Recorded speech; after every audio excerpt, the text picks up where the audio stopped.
Shane, I would again appreciate the chance to get to do this. If you check our website out when it's working at www.secsrt.com, several of us that have been on the podcast, obviously Shane and Drew every time, but some other guys, we do our SEC picks, and just a quick recap of where we are in the season right now. And I think still a very impressive, run by really 5 of the 7 guys. Hate to bang on Drew and Trent there, but Shane last week goes 3-2. He's well over 500, 37, 25, and 1. Drew with the 2-3 mark last week. He's now at 30, 32, and 1. So a good week here. He can bust that 500 mark again. Yours truly, the Greek Brett Young, 4-1 week. 44, 18, and 1. That's pretty damn good. Chad with an impressive week, 5-0. He's up to 37, 25, and 1, tied with Shane in second spot. Blair Smiley, another winning week, 3-2. He is also tied with Shane and Chad at 37, 25, and 1. Mark Wisner, a 3-2 week. He is at 36, 26, and 1. And the cellar dweller, my friend, everybody's friend, Trent Satterfield. He had a 4-1 week. He is still struggling mightily, though. He is now at 28, 34, and 1. So 5 of our 7 panel members with well above 500 records. If we can get Drew just to have a good week here, and Trent to go about 10-0 the next 2 weeks, we could have 7 guys winning y'all some money out there. I'll give props to Chad too, because a 5-0 is pretty impressive. Even though 5-0 is pretty good, but not when you don't have anything on the game. So. Where was that 5-0 at 2 weeks ago, buddy? If my math skills are correct, just doing old school addition, that puts us as a group 249, 182, and 7. So what is that? 49 plus 18, looking at 66 somewhere, 67 games above 500. I'd say that's pretty impressive, man. Yeah.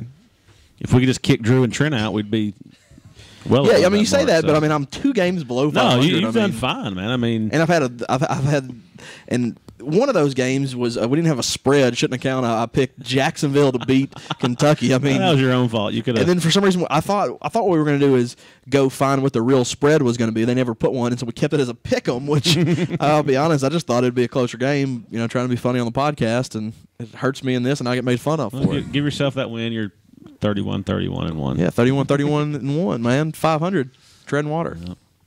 So Shane, here's how I think we should do it. Let's kind of go through. We'll go through some of the games and do our picks, and then let's save a good portion, and we'll talk about a couple of the big games, and we'll kind of break it down. And guys, we're not retarded or silly or anything. We've talked about the LSU Alabama game the last 7 weeks, so we're going to spend a good amount of time on that, and that's we're kind of saving that as the cherry on top. So let's start real quick. Shane, kick us off. Your pick on Ole Miss, Kentucky. At Kentucky, it's a pick 'em. Kentucky has such a hard time scoring. Aside from the Jacksonville State game 2 weeks ago, they have issues getting into the end zone. Their defense has still stepped up, made a few good big plays. You guys alluded to earlier that Ole Miss has found a way to start scoring some points. But I'm going to stick with the blue. It's in Commonwealth. It's an important game for them. I think it can. I think if they lose to Ole Miss, that there's a good chance that Joker's job does start to become in jeopardy. That swell of conversation is heating up there in Lexington, and losing to an Ole Miss team that I think they've lost their last 11 SEC games. Doesn't bode well for Joker Phillips and the Kentucky Wildcats. So, for that reason alone, I think I'm going to go with it. I think the quarterback, Smith's got some stuff to prove as a freshman. I know that, he's going to come out strong. So I'm going to take the Cats. Brett? Yeah, I don't have a lot of solid analysis here. I think, in my opinion right now, Ole Miss is the lesser of 2 evils. So I'm going to pick Ole Miss to go into Kentucky, and I don't think it'll be a pretty game. Wouldn't surprise me to see a 16-14, 21-20 type deal, but I'm going to pick Ole Miss to win that game. Chad?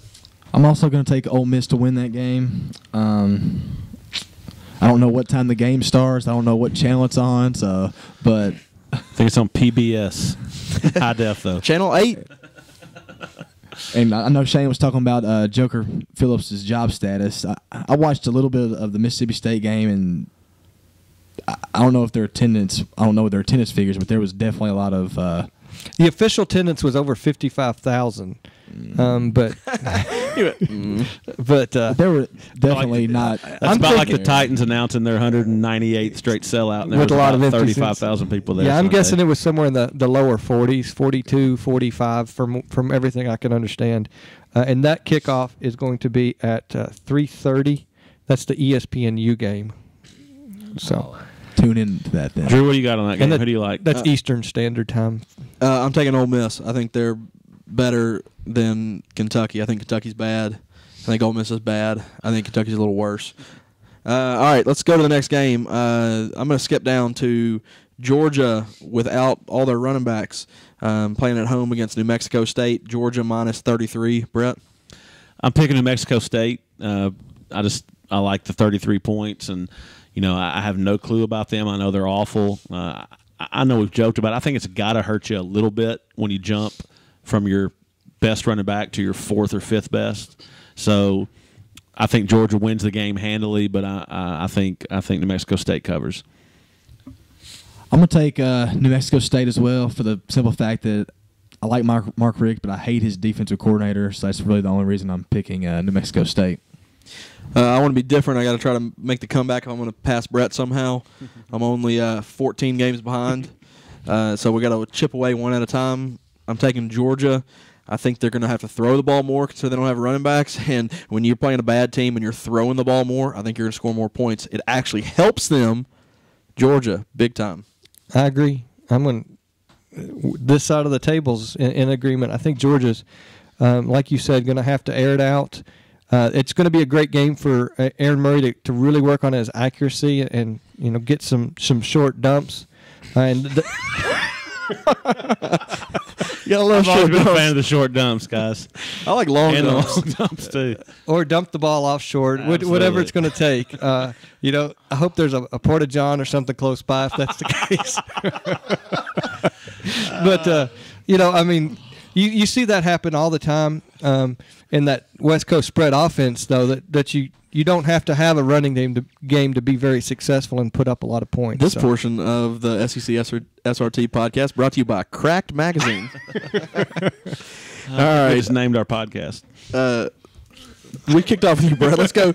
Brett, I'm doing something crazy, man. I want you to break this down a little bit because it is your favorite team. Mississippi State minus 32 playing at home against the Skyhawks of UT Martin. I didn't realize we had a big game this week, but you going to be there? I probably won't. I went to one. No, it's not true. I went to several UT Martin games. I will say very quickly, my highlight was UT Martin beat Bethel 97-7, and we booed them the last two possessions because they just they could have got 100 and just ran it and punted it the last two possessions. So you're part of a probably crowd of about 600 that booed a college team that for only winning 97. We had 4.5 minutes left to get over 100, which I thought would have been pretty cool. But so Mississippi State and UT Martin 32.5. Mississippi State. I mean, UT Martin is not good.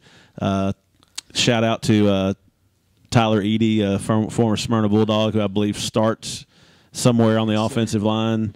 Probably weighs about 240. So I'm going to say, Mississippi State wins by 50 points. Chad, what do you got? I'm sure Tyler Eady agrees that Mississippi State will cover that. They'll probably win by 50, maybe 60. Does he follow y'all on Twitter? He does. Throw a tweet out there to him real quick. See what he thinks. That'd be SEC SRT breaking news. Talk to a player that's about to play in a game. I agree. I think Mississippi State rolls big time.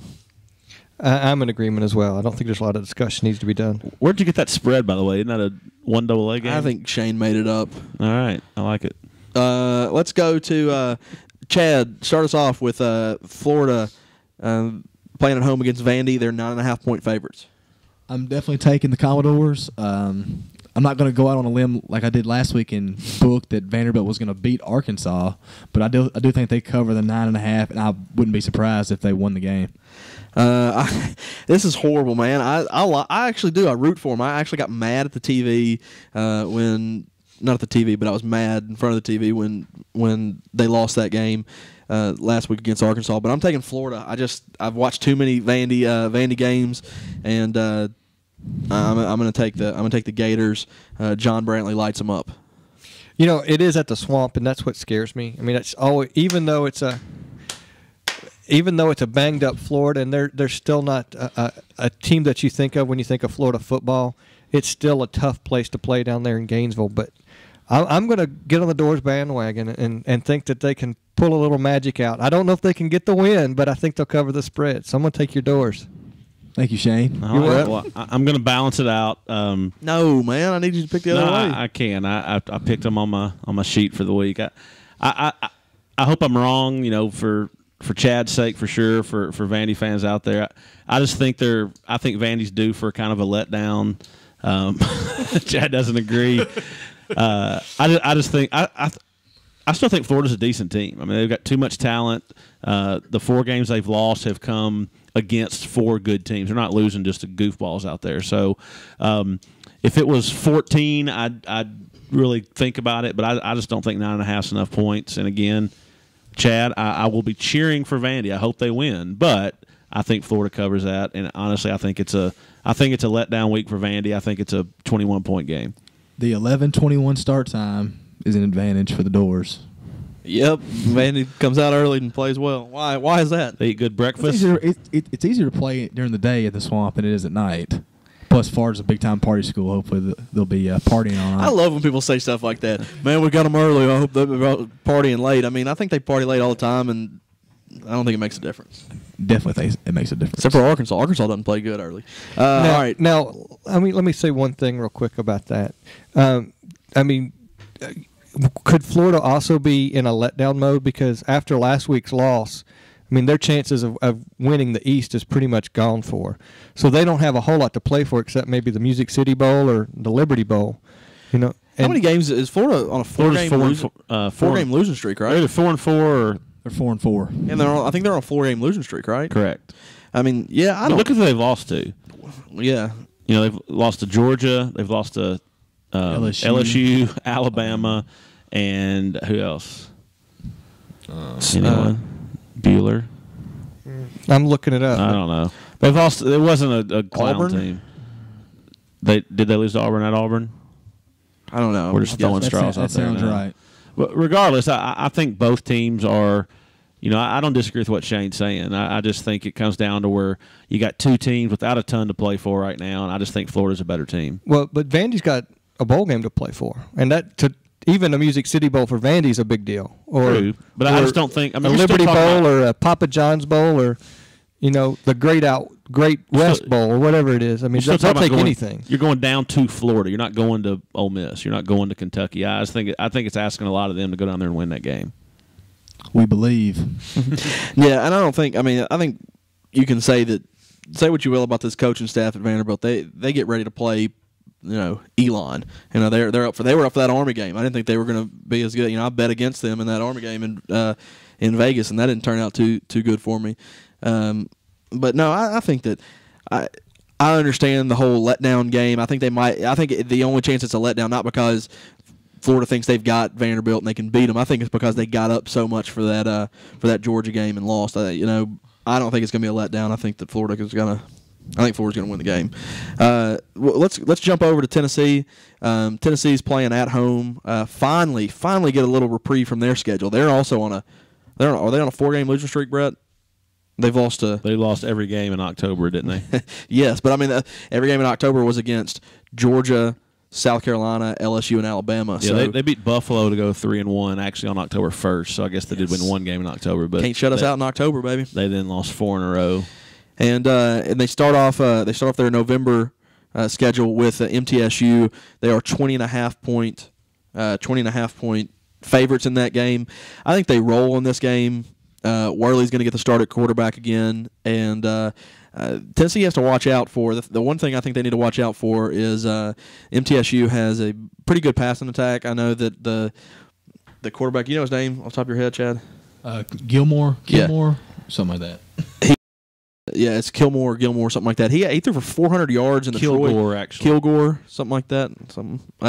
He threw for 400 yards in the Troy game, and he threw for over 300 in the Purdue game. So I don't think this is a really, really bad MTSU team. I think they can throw the ball, and I think that that's what they're going to try to do against a young secondary, which every part of Tennessee's team is young. But I think that Tennessee's going to throw it on them, try to establish a little run, win by about 34. Yeah, if Tennessee can't run the ball this week, they should suspend their 3 running backs. Go tell them to smoke weed because you got to be able to run the ball on MTSU. I don't think Tennessee is going to. I don't think you can expect Worley to come out there and just throw for 300 yards. I think this has got to be a game where Tennessee Worley will throw for 300 yards too. No chance. This has got to be a game where Tennessee rushes for 250 yards. Why not? Well, I just don't know. What about Tennessee? Tennessee's played Buffalo. They've played Cincinnati, which Cincinnati's a little better team. They haven't come close to 200. They're not a 250-yard rushing type team. I know, but they don't. They have a guy right now that can't throw the ball. Why can Worley not throw it?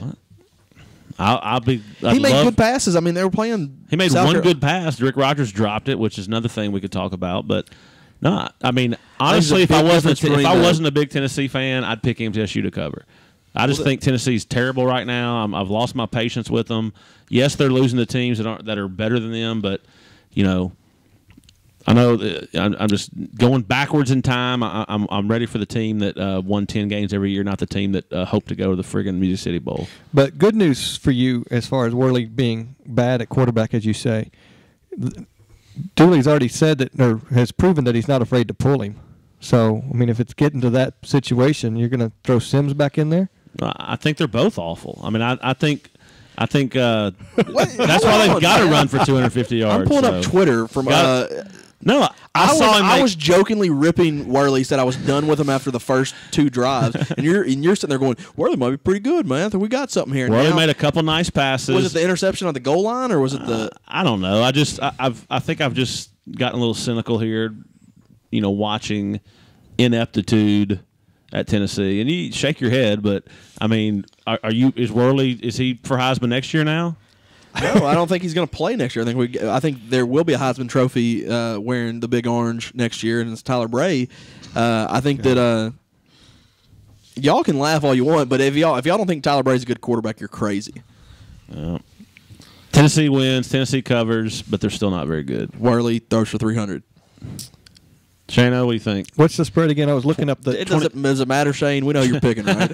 21 points. The spread is 1. Tennessee by 1, or 20.5. As much as I want to take Middle Tennessee, they're not the same Middle Tennessee team. I don't know what their record is this year, but I think they lost to Western Kentucky. I think they're 2-5. So, and I lost to Western, who didn't have a single win last year in Division I, and the season before that maybe didn't either. It's not a good MTSU team. I don't see that they're going to be able to put up the points against Tennessee, and I'm going to, as much as it pains me to say this. Shane, say it. I take MTSU not to cover. All right, so takes Tennessee. You want to sing Rocky Top or anything? Chad, make it a foursome here. Pick against your alma mater. I have one MTSU shirt, and I got it from the PE department at MTSU.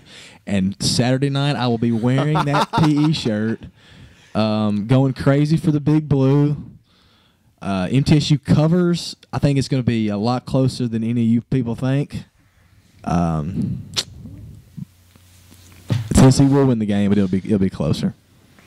One quick shout out to Coach Willie Taggart, and they've won 4 in a row up at Western Kentucky. And you're correct; they went about 0-40. It felt like there for a couple of years, but I heard him on a sports talk show this morning, chit chatting, and they've Western's won 4 in a row. So got the tops in the right direction. Go Bowling Green. Maybe Ball Daddy's from there. Where are you from, Ball Daddy? Let us know. Vashon, our only person commenting on our YouTubes there. Thanks.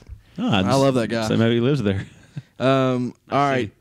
With a name like Vol Daddy, do you actually think he lives in Bowling Green, Kentucky? All right, instead of going around the table and picking this, let's throw this game out there. We got a big game coming up this week. Actually, I have two of them, and I'm going to go to the one that I consider the lesser. We've got South Carolina going to Arkansas. That's two top 10 teams in the BCS. Is that correct, Shane? That is correct. Number 8 and number 10. Number 8, number 10. That doesn't happen very often. That'd be where game day would normally go if it wasn't for another game. They're coming to Knoxville this week. I think so. I think they're going to Florida Vandy. But you've got a game where Arkansas is favored by 5. Brett, give us a little. What's your insight on this game? I think if this game's played a month ago, I'm probably taking South Carolina. But just up front, I think Arkansas is better right now than South Carolina is. Part of that will be just my analysis of watching South Carolina play last week. I mean, obviously, I think you got to give props to South Carolina's defense, but they're going to have a lot tougher time stopping Arkansas than they did stopping Tennessee last week. I think on the offensive side, I just think Arkansas is better than South Carolina. I do think South Carolina can score on Arkansas, but from my vantage point, being at home, being a good offense like Arkansas has, and South Carolina not having their best offensive player in Lattimore, I just look at it as Arkansas is the better team, and I'm taking them to cover those points. Yeah, I mean, what I think about this game, I agree with you, Brett. Two teams that are in the top 10, both with just one loss. I normally would get a little more excited about it, but I just don't think either team is playing as good as they can right now. Arkansas, of course, their one loss came against Alabama, where they got beat pretty handily. And but what I'm concerned about is the last two games Arkansas hadn't looked good. They almost got beat by an Ole Miss team that's not very good, and really trailed most of that game, and should have got beat by a Vanderbilt team. Now both of those games were on the road, and now they get to play at home. The one thing that kind of saves it for me that I think Arkansas is going to win this game is the problem with Arkansas is their defense, and I'm not too afraid of South Carolina's offense. So I think Arkansas's offense has still played good. I just don't think as bad as their defense has played. I just don't think that South Carolina team is a team that can throw a lot of points on people. I mean, they're running that Benny Wilds character who had a good game, but you kind of know what you got with him. He's not going to have a 300-yard rushing game or anything. And Connor Shaw, I'm not afraid of his arm. So I do think that Arkansas is going to be able to sling the ball around, a tough defense to play against. But I think they'll put up enough points to beat and cover that spread. Now this is the natural rivalry East-West game for each of those teams, is it not? This is because they've played each other the last 11 years. So well, yeah, that would be because they came into the conference together. Yeah, when they went from 10 to 12. So yes, these are the of those 11 games, 5 have been decided by 9 points or less. To top that off, South Carolina is 3-0 in SEC road games. They've never been 4-0 in the SEC. So those are two little stats out there as far as line makers would always look at those two things when they're looking at this. I also think that I've been high on Arkansas all year round. I've not gotten off of that bandwagon. I still think they're a very, very good team, and sometimes very good teams need to have a couple bad games and still win, and they've had those the last 2 weeks. So they've set themselves up to still have a very good season. It's the end of. It can really put a dent in South Carolina's chances for the East title if they lose. And South Carolina, they still have a shot. And we'll say, you're saying there's a chance that they could compete still in the West only with one loss. After, next week or after Saturday's other game that we're going to talk about, that can really determine that. But you've got those things going against it. I really like Arkansas's offense, and I rambled here, and I don't think I've made any sense at all through my thought process. But I like Arkansas a lot. Yeah, you love Arkansas. I do. Chad, what do you think about this game? Not much insight into it, but I think Arkansas wins. I think Arkansas wins by double digits.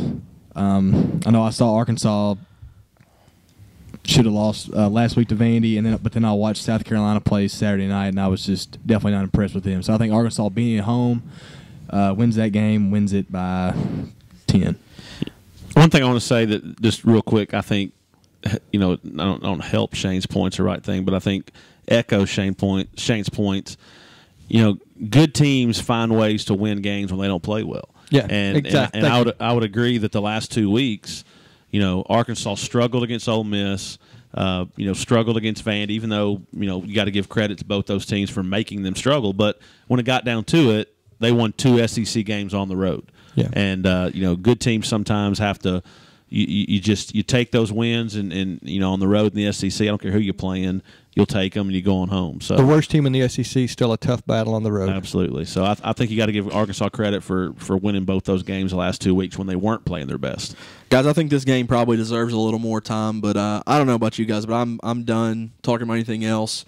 We've done a horrible job of trying to contain our build excitement. The suspense. But man, we need to devote a little bit of time to your movie picks, right? Yeah, to my movie picks. I really like. I don't even know a movie. Waterboy 2. Harold and Kumar. Is that what's hot on your Harold list? and Kumar Escape from Guantanamo Bay. Wasn't that the old one? Christmas Vacation with Harold and Kumar.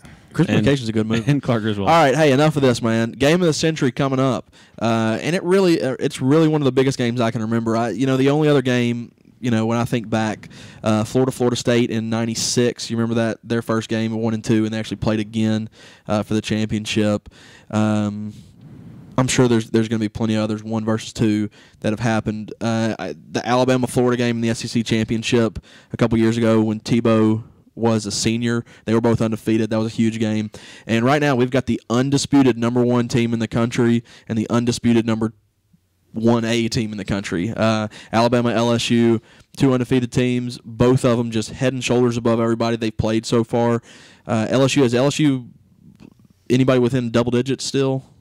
I mean, they haven't had a game, a close game. I don't know, but Alabama probably hadn't had much of any close games. They've handled everybody they've played. I can't even think what Alabama's closest game was, but both these teams have, hats off to Oklahoma State, hats off to Stanford, but those y'all back on up because these 2 teams are the best teams in the country right now. Well, let's Stanford talk lost, or no, they won last week against USC in overtime. Not to go off too far off the SEC, but that was another one that Vegas didn't like because they ended up going for the double overtime. Yeah, had to go for 2. They made it, and then a fumble recovery in the end zone. Yeah. So they won by 8 to cover. Only chance they could cover that game was a win in double overtime or greater, or if they'd gone for 2. So now you're like, if triple you overtime. Mm-hmm. Sorry. So it's crazy what you do if you had to put $100. Have you seen that stat where if you put $100 on Stanford and let it ride? They've covered the spread something ridiculous. I think it was the last 14 games. Yeah. It'd be like 400 and some. I need to know that stat. We picked Stanford in our weekly picks, and I'm not picking. I think I picked against them this week, and I picked them to lose outright. Yeah. So they've covered either it was 14 or 19 straight games. And if you'd have laid $100 and let it ride, you'd be at like $400,000 and some odd dollars, $430,000 or something ridiculous. Compounding math. Guys, I'll give you my take on this Alabama LSU game. Well, let me give you a stat real quick before you do that. You were talking about how each of LSU and Alabama can score at will. One of the things I'm looking at here, LSU scores on 49.5% of its offensive drives. Alabama scores on 48% of its drives. So almost every other time they touch the ball, they're scoring. And it's. I don't know if that stat will take a hit. I'd like to see what that stat becomes after this week's game because I don't think it's going to be that high, that big of a scoring differential. I don't think they're both going to be able to score like that the way they have. Sorry. I just want to throw that out. No, I mean, my thoughts, I kind of have looked at it. I think Alabama's got an advantage in the running game. I think Trent Richardson is better than the running backs that LSU has. I like A.J. McCarron a little bit better as a big-time playmaker.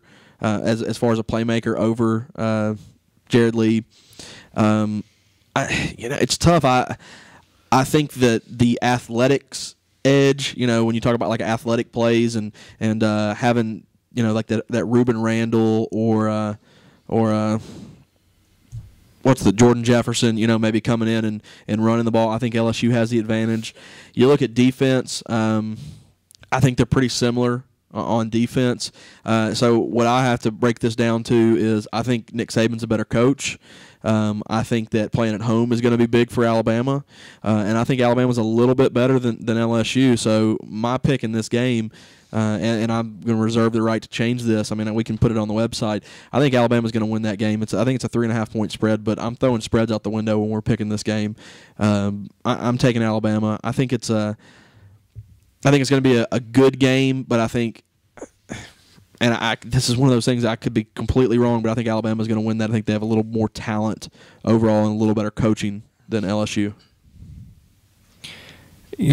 I'll just start off and say that I'm picking LSU. You've got some valid points. I think what this game is going to come down to is a turnover. And if you look at both teams, I think but combined they've only turned the ball over 5 times the entire season. And then we're how many games in? We're 8 games in on each for 16 games, 5 turnovers between 2 teams. It's going to come down to a turnover for score is going to be the difference in the ball game, and it's going to come down to chance at that point, and who's going to be able to do that? You can't really figure that thing out. But both teams are so evenly matched. I just think that luck's going to fall LSU's way. They've been road tested. They've had some tough matches. They've had some top 25 opponents that they've really had to come in and prove themselves, and they've done a stellar job doing that. And I think LSU's not even going to need the points. They're going to win outright. I just hope that this game lives up to the hype. ESPN. That's a great point. I mean, all week ESPN. Right. Aaron Andrews riding with Les Miles to the office this morning. What's his name? Rinaldi. Is that his name? Yeah, I think so. Riding with Nick Saban to Nick Saban got the short end of that stick, didn't he? Jamming to Michael Jackson. Yeah. What's on your CD player? Like we care what's on a CD player. Oh, it's Michael Jackson. Yay. Did you not? And Saban's listening to Michael Jackson? Yeah. I didn't see that coming. But before we started the podcast, ESPN was on the college game days already there. There's people everywhere already. It's Thursday night. They're 40 hours before the game.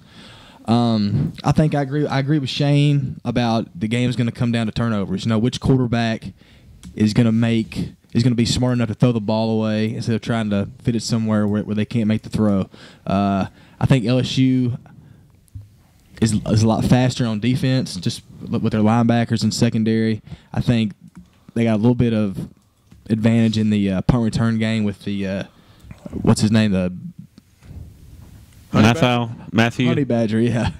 I think they got an advantage there. I think LSU's going to win. I don't know why. I think Les Miles has got God on his side again. But Nick Saban may be the better coach, but I think Les Miles is just he just wins just some crazy ways. I think they go down there and win the game. I also hope that it's a good enough game where it lives up to the hype. Stanford loses, Oklahoma State loses, and they play again in about 2 months. I'll tell you, I'm changing my my way that's going to happen. Alabama's going to be up by 6. Going to go for a handoff. Matthew's gonna make the tackle, force a fumble. He's gonna scoop it. He's gonna be running in. He's gonna start taunting about the 25. Unsportsmanlike conduct. Points taken off the board. Jared Lee throws an interception. Very next play, Alabama wins. You'd be the happiest man. Well, he deserves. You still not a good Matthew fan? He's weed smoking taunter. Synthetic stuff though. Synthetic weed smoking, garbage trash talker. Well, Brett, what's your thoughts? I'll give you this. I'm not going to disagree with Drew. When you hear game of the century stuff, you always kind of giggle. But first of all, we're talking about a century, and it's 10th, 11th year, however they look at that. So this is the game of the century in college football so far. And like Chad said, it is. They're treating it like a national championship or even like a Super Bowl. If you go to ESPN.com, it's the countdowns up on the top right-hand corner. 2 days and this many hours, and it's all over ESPN. It's all over all the different sports channels, and I too hope that we see a good game. If you look at the spreads, which we take a lot of time on these podcasts and talk about spreads and who's covering, and most of the time in college football. You'll hear you're going to get 3 to 5 points simply based on the home team. Yeah. And this spread falls in that 3 to 5 range. I think we've got 2 teams that are very, very, very evenly matched. I think it's two of the best college defenses I've ever seen. I don't think either offense is led by, there's not a Heisman caliber, maybe even an all SEC caliber quarterback, but you've got quarterbacks that are going to keep you in the game. They're going to let their playmakers make the plays. I would agree with Drew that I think Trent Richardson's the most dynamic offensive player on either team. I think he's he is a horse. He is hard to bring down. That LSU defense is going to hit him, and they're going to hit him a lot. But I still think that Richardson will get his yards. For a very simple reason, and if the game was at LSU, I'm going to tell you I'd pick LSU. But I think for no other reason than two evenly matched teams, two good coaches, both different but good in their own right. I mean, I'm picking Alabama to win the game just because it's in Alabama. No other reason than that. I'll be honest. I know Drew said don't worry about the spread. I've picked Alabama to win all week when we're talking to people, but like on our sheet that we play with, I think it's a 4.5 point spread. I picked LSU to cover. So I'm looking at that 20-17, 21-17 type game. I think you're going to see a classic game. I'm hoping it lives up to the hype, and I think we're in for a treat on Saturday night. But I'm picking Alabama to win. I know we can talk about the X's and O's, and you said this, and I made a point to this. Everybody talks about game of the century, biggest game. Why is the Florida Alabama SEC championship of 2009 not get more press? It was two 12-0 teams. It was a Florida team that was coming off a national championship with Tim Tebow, who is possibly, arguably, the greatest college football player ever to play the game. A great defense. They had one tough game. They had a tough game against LSU that they won by about 10 that game, and they had that Arkansas game where they should have won, and the refs kind of questionable calls at the end of it. You had an Alabama team that had Mark Ingram, had a Heisman Trophy winner on it, had Trent Richardson, who played in that game, Julio Jones, an incredible receiver, another great defense, and a team that went on to win the national championship. Two 12-0 teams playing that late in the season. Why is this game bigger than that game? Because it's right now. I mean, I doubt 2 years ago people weren't. I mean, I'm like you. I don't remember it being pumped up that much, but it doesn't make this game sound near as important if people said, the second biggest game in the last 2 years is coming to you Saturday night. I heard somebody today say that. Just some random NFL scout said there could be 50 NFL players on the field Saturday night. Literally 50 NFL players.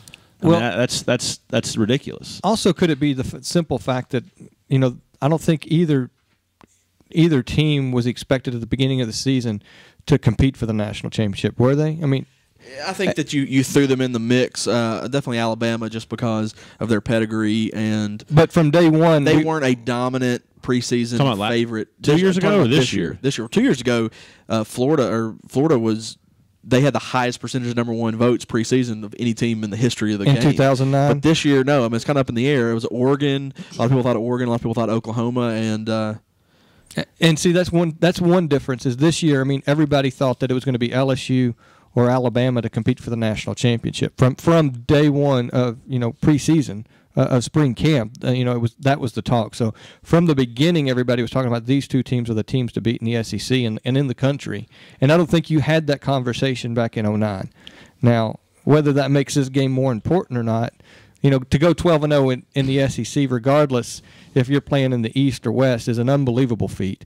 And to have two teams do it is an incredible feat. So I think Brett's statement is exactly right. It's because it's right now and it sells more tickets and it gets more people to watch is why it's being pumped up. I have no illusions that this is a bigger game than that game of 2009. I don't think you're going to get a bigger game than that one was. I think this year, kind of touched on both y'all's points. I think when LSU beat Oregon like they beat them, LSU was thought as a top 5 team for sure. But, I mean, that one win catapulted them into that top 2 or 3 thought. And I think, y'all correct me if I'm wrong, I think Oklahoma was the fairly consensus #1 preseason in both sides. They were. Correct. And, I know us as a biased SEC podcast have pumped up these two teams from really the first or second week or whenever we started getting this thing going. But I just think if you look at what the teams have done, LSU especially, I mean, I kind of agree with Drew. I mean, for whatever reason, I don't know why I think I'm good enough to think that Alabama's a 2 or 3 point better team, but I just get the feeling that Alabama's a slightly better team. Maybe it's because I know deep down Saban's probably not going to throw a behind the back to the kicker on a 4th and 8 at the 50-yard line late in the game. But then again, maybe that's what makes LSU so fun to watch, you know. But he's done his share of trick plays this year. I mean, but at the same time, fourth in Penn State, he went what, fourth and the fake punt on 4th and what, I forgot how much it was, 4th and 8 or something. I think the difference is, you know,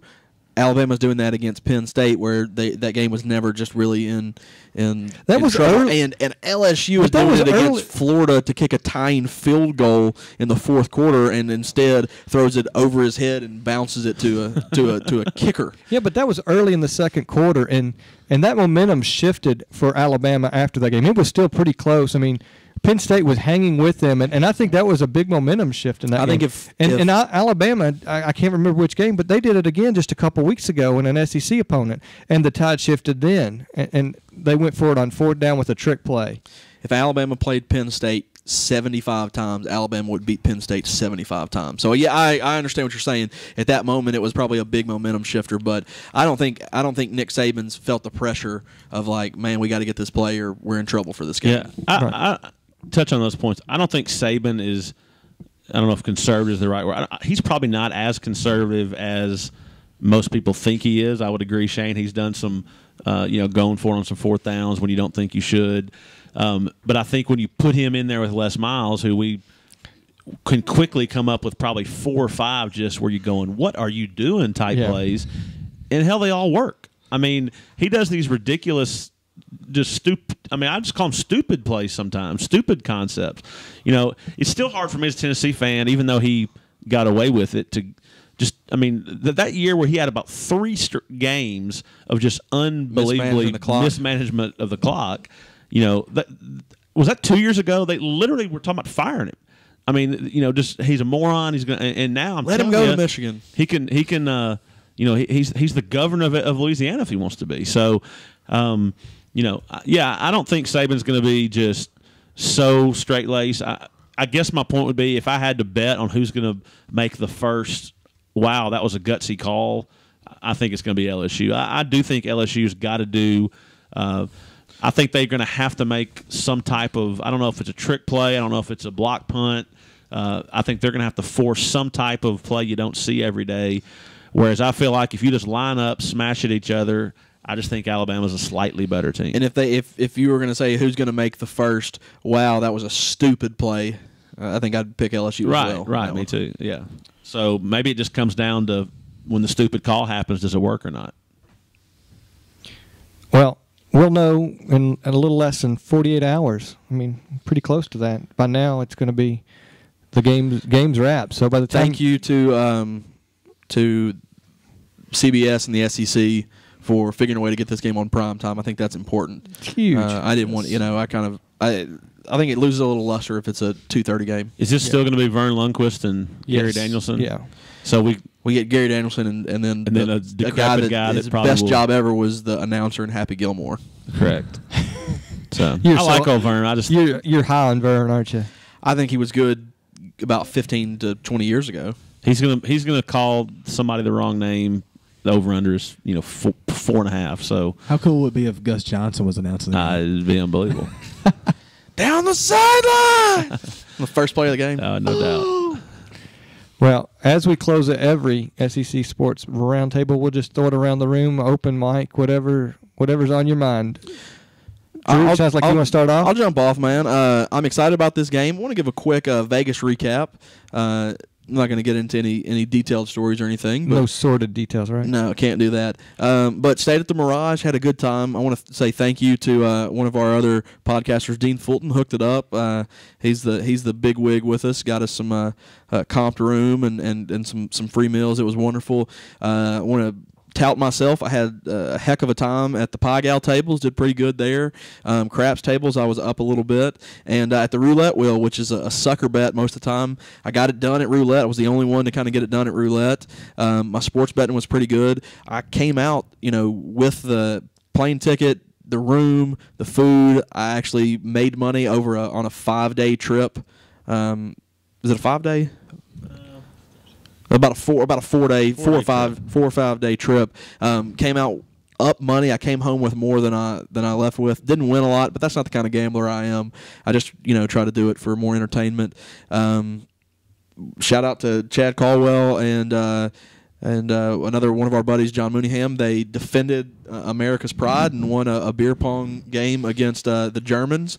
Did a great job there. It was a friendly. It was a friendly. What beer were you drinking? Did you have to drink Heineken and they had to drink Budweiser? I couldn't even tell you what I was. That would have been much cooler. At that point, there ain't no chance that Chad could have told you what he was drinking. But that was a good night.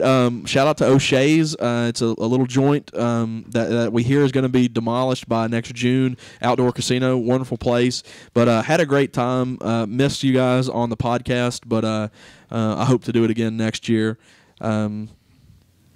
You can follow me at Twitter at DrewYoung20, and if you do follow me and I had any crazy tweets from a couple weekends ago, you know why. Chad? I'll say a little bit about Vegas. I played roulette pretty much every day, at least one session, and hit one number total. So I will definitely probably be staying away from that game. And just want to say how great I felt to be an American that night that we beat the Germans. when I stood hand in hand singing our national anthem in front of these two guys who were very cool guys. It was a friendly. It was a very good match. Vandy this weekend. I'm not going to book the win, but I think we do play them close. Go MTSU, and I hope the LSU Alabama game is as great as it's being talked about. And before you go, Brett, I just, if the two guys that I don't know your name that challenged me and my brother Brett Young to a game of beer pong, if you're out there listening for some reason, I just want to let you know I didn't say it then because I don't know why, but I think you cheated. I don't like the way you played. I think you put more beer in your cups, which you think would be a disadvantage, but you made our cups too light. You never made the balls in the cups. You just knocked them over with fastballs from your side of the table, and I think you won in a dishonest way. I would agree with that. I felt like it was poor sportsmanship on their part. It just a little downer to the trip. But no, I got two quick things. I also want to give a shout out to Las Vegas, awesome place.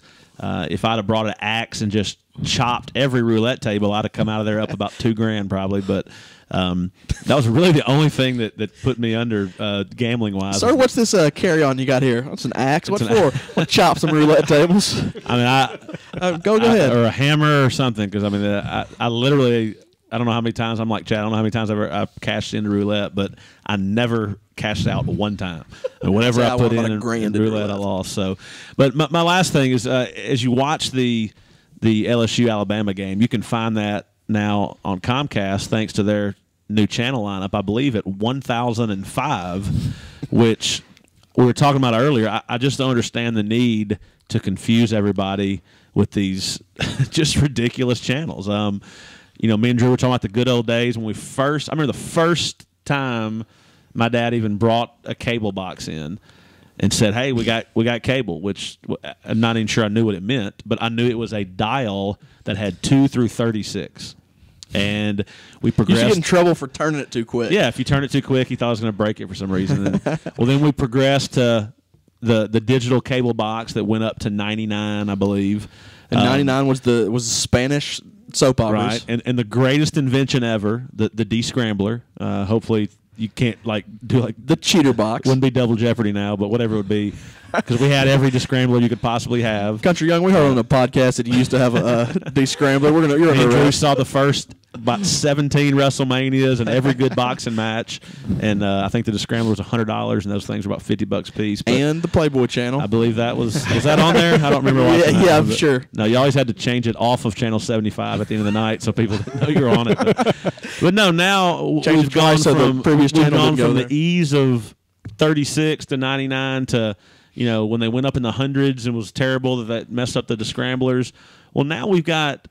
I'm pretty sure ESPN is in the 1600s now.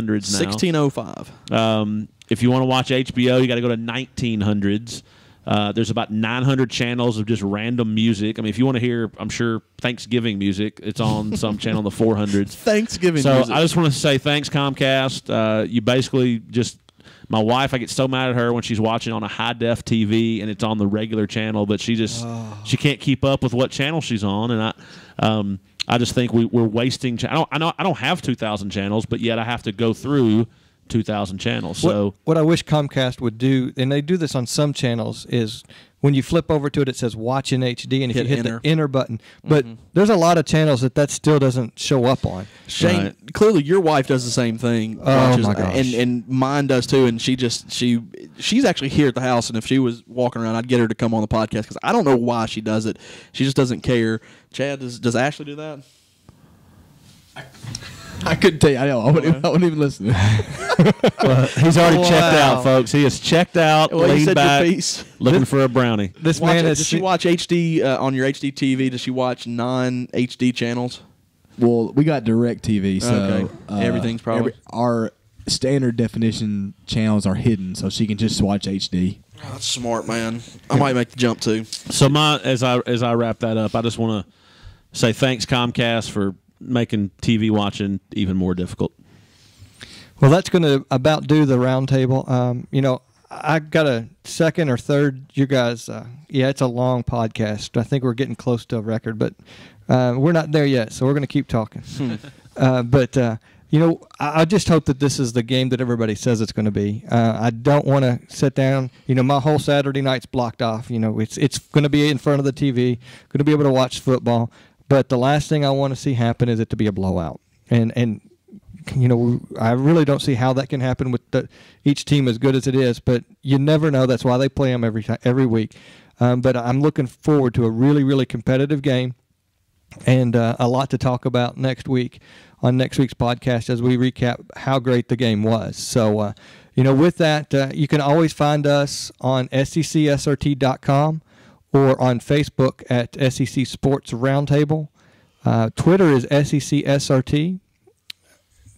I forgot to mention that I am at Big B Young on Twitter. Okay. I'm at about 95 followers, Shane. So if I get 5 more, I'd hit triple digits. There we go. Let's get him to 100 there. I think I'm about 7 followers. So 93. You can find me on Twitter at Chad Caldwell 24. I'm at about 130 something followers. Ooh, big time. But I do warn that I tweet about James Franklin's whereabouts most of the time, and it drives people nuts. But I love him. I'm gonna keep doing it. He's a stalker.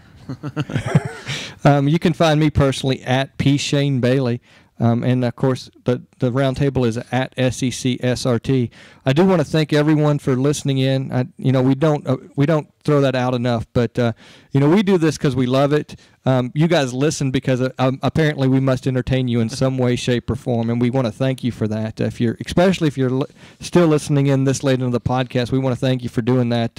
It means a lot for you to go out there and taking the time to find us, to download us, to like us, to do all that you do out there. It just helps know that we're not doing this because we're just talking to dead air. We do know that some people are out there listening to it, and we want to take a second to thank you. And I need to do that. Remind me, guys, I need to do that at the beginning of the podcast to make sure everyone understands how much we do appreciate them downloading and listening to what we have to say. So with that, we're going to end this roundtable, guys. Thanks so much.